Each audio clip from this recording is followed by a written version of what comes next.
2009 خودی خریدار است یا 82 تو است 81 کنیم که دوست فروشنده 82 500 بود یه 500 هم مونده ده رازی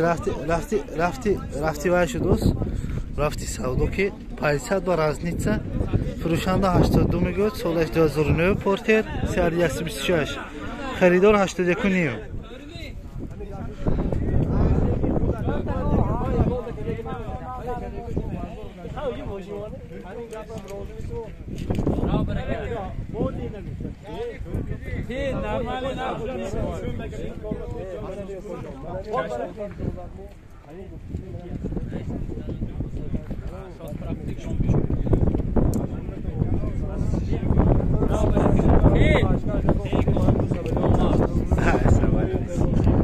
هشتاد یک دیشی راست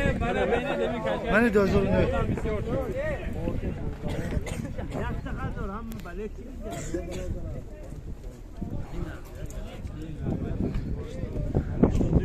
81 کنیم ها فروشنده خودشون از 82 توسیا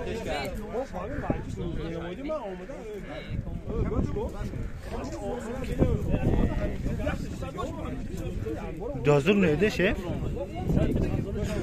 100,000 شوشه 2010 2011 سیادی 126 فرق میکنه خلاص از خودی ماشین نشون میدید افتشه خب خودی ماشین من 2009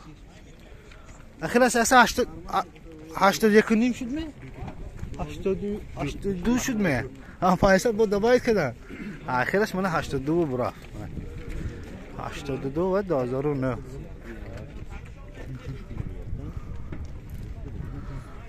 ماشین چه شف آره نظرتون بهترین شد هم سودا هم خودی وای اكو خریدار شما بودید یا نه؟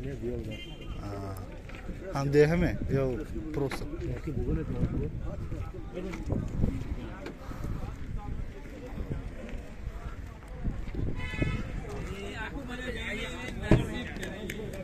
هشتاد منو برافت است بهترین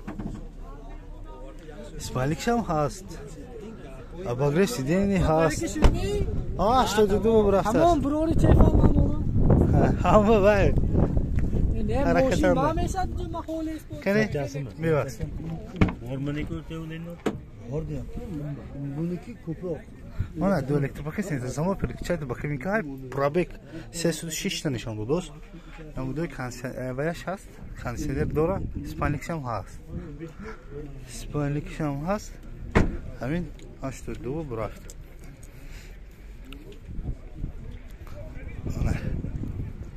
امکان هست مثلا سودو کدام و اگر که بیایید تا خودی بزرگ به خب دستگیری از شوها انشالله مثلا آواز و وای به خیلی که پیش از این گفتیم لغم نمیتونم سالی بیمار